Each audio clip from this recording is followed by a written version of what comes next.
শোণিতপুৰ জিলাৰ অন্তৰ্গত ঢেকিয়াজুলি আৰক্ষী থানা এলেকাৰ চপাই চমহীয়া লাইনৰ এটা পৰিয়ালৰ ঘৰত অগ্নিসংযোগ কৰাৰ লগতে হত্যাৰ চেষ্টা কৰাৰ গোচৰত আবু বকৰ ছিদ্দিক নামৰ এগৰাকী লোকক ঢেকিয়াজুলিৰ পৰা গ্ৰেপ্তাৰ কৰি বৃহস্পতিবাৰে দিনত জেল হাজতলৈ প্ৰেৰণ কৰে।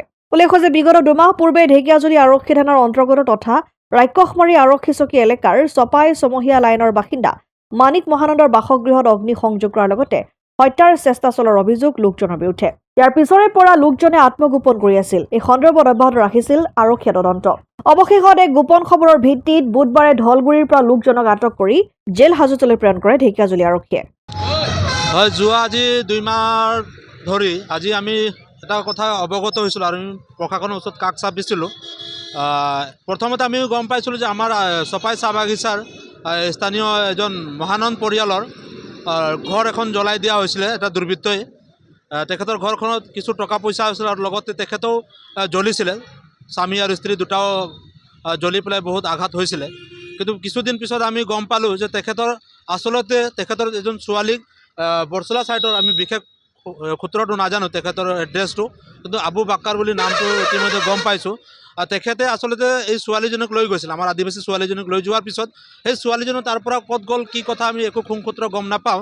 কিন্তু তেখেতে কি কৰিছে, সেই ছোৱালীজনীক বিচাৰি তেখেতৰ পৰিয়ালক হাৰাশাস্তি কৰিছে, তেখেতৰ পৰিয়ালৰ ওপৰত নিৰ্মম অত্যাচাৰ চলাইছে আৰু প্ৰাণে মাৰা ভাবুকি দিছে। যেতিয়ালৈকে কৈছে যে আপোনাৰ ছোৱালীক আপুনি বিচাৰি আনি নিদিয়ে তেতিয়ালৈকে আপোনাক আৰু আপোনাৰ পৰিয়ালক কেতিয়াও আমি শান্তিত থাকিব নিদিওঁ বুলি তেখেতে মাজে সময়ে প্ৰাণে মাৰাৰ ভাবুকি দিছে আৰু দুটাকে পৰিয়ালৰ ঘৰ জ্বলাই দিছে। গতিকে আমি বিশেষভাৱে আৰক্ষী প্ৰশাসনক অনুৰোধ জনাওঁ যে আচলতে পৰিয়ালটোৰ ইয়াত কি দায় আছে। আচলতে পৰিয়ালটোৰ ওপৰত যি প্ৰাণৰ ভাবুকি আহিছে আৰু সঁচাকৈ দুটা পৰিয়ালৰ যিভাৱে জ্বলাই পেলাই খাৰ কৰি দিছে, আচলতে কাপোৰ কানিৰ পৰা লৈ টকা পইচাৰ পৰা লৈ নথি পত্ৰৰ পৰা লৈ আৰু দুটা পৰিয়ালৰ দুটা গাৰ্জেনে বহুত অসুস্থতা হৈ আছে। দুটা পৰিয়ালো এতিয়া জ্বলি পৰি আধা কিবা এতিয়া ট্ৰিটমেণ্টৰ চলি আছে। গতিকে আপোনালোকেও যদি চাবলৈ যায় আপোনালোকে পৰিয়ালবৰ্গ দুটা সাক্ষাৎ কৰে যে আপোনালোকে নিশ্চয় গম পাব।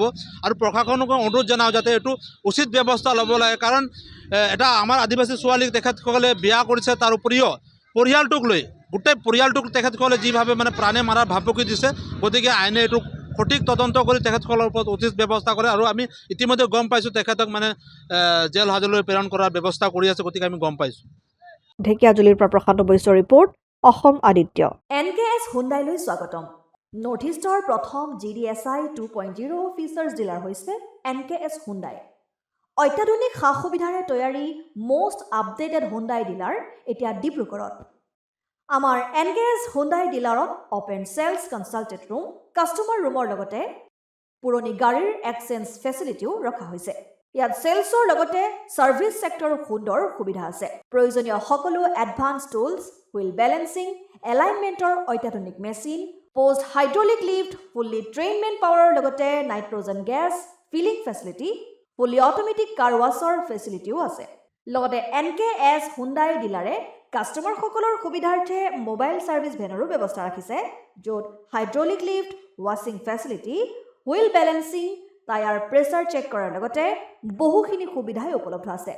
NKS হুণ্ডাইলৈ আহক আৰু সুবিধাসমূহ গ্ৰহণ কৰক।